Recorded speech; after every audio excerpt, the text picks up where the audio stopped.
Starting with the sphere, I'll sculpt an oval-like shape for the face. I'll create a new sphere for the neck, scale it down and place it, then another one for the ears and place it to the side of the head, mirror it, and push it inwards.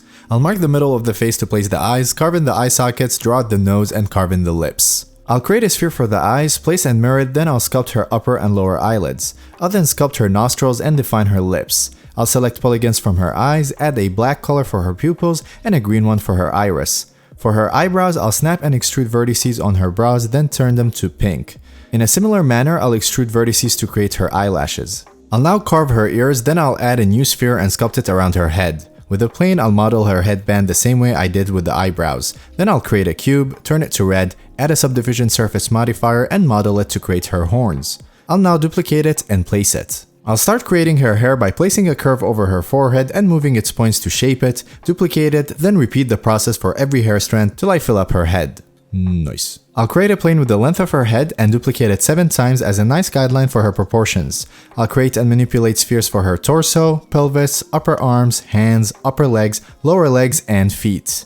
I'll scale a cube for the floor and place it down, then I'll scale her upper arms, place them, then duplicate them for her forearms. I'll start working on the base of her hands, create a new sphere and sculpt it for her thumbs, duplicate it for her index finger and duplicate that a few more times for the rest. I'll finish off sculpting the spheres that I created to better represent her body in a simplistic way for now. I'll apply a black color for her jeans and a white one for her boots, then I'll flesh out her torso's forms to start working on her clothes. I'll add a new sphere for her tops and sculpt it over her torso. I'll create another sphere, turn it to red, then I'll start sculpting her puffy jacket, guaranteed to make her 120% cooler. With another sphere, I'll sculpt the arm part of the jacket and use a third sphere to sculpt the hoodie. I'll sculpt some primary shapes for her puffy jacket, then add a black new sphere for the end part of it. I'll jump to her pants and start working on the forms, adding volume and sculpting creases and folds to better represent her jeans. I'll now create a sphere to start working on her sneakers, creating and sculpting different parts separately, slowly carving and shaping it, then adding and modeling more elements till satisfied with the overall design. I'll get back to her hair, add some hair strands, and place them to interact with her body and clothes. I'll now start modeling more elements for her puffy jacket using the same method I did with her eyebrows, where I snap the vertices to the form of her jacket, creating shapes that are similar to her original design. I'll model her belt in a similar way while keeping it simple. I'll now add a curve for her necklace, place the points around her neck, then with a cube I'll model her a pendant. I'll add a cylinder and scale it for the base of a lollipop, then I'll add a sphere, scale it down, turn it red, grab a pulley loop and extrude it, bam, nice and easy.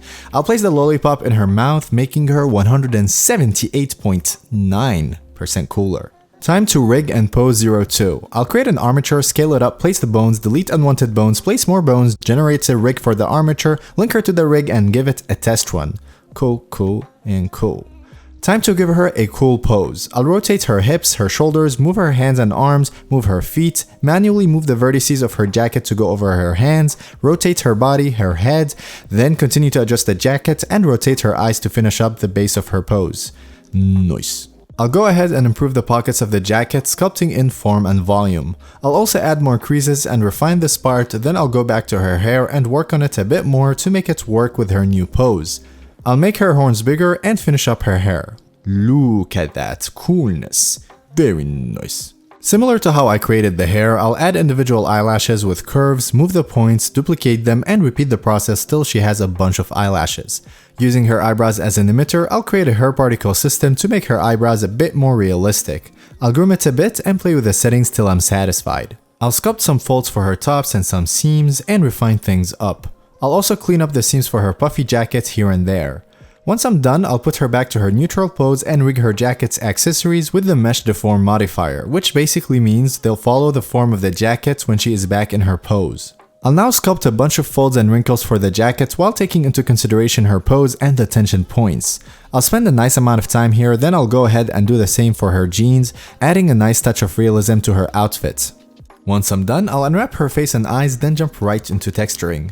I'll paint a nice saturated red color for her lips and a bunch of skin tone colors for her face and her body. I'll then quickly paint her eyes and call her done. She now officially has 288.5% coolness. Nice, real nice. Okay, cool. If you enjoyed this video, give it a like, share it with your friends, subscribe to the channel, and hit that notification bell to be the first to watch my future videos. With that said, I'll see you in the next video.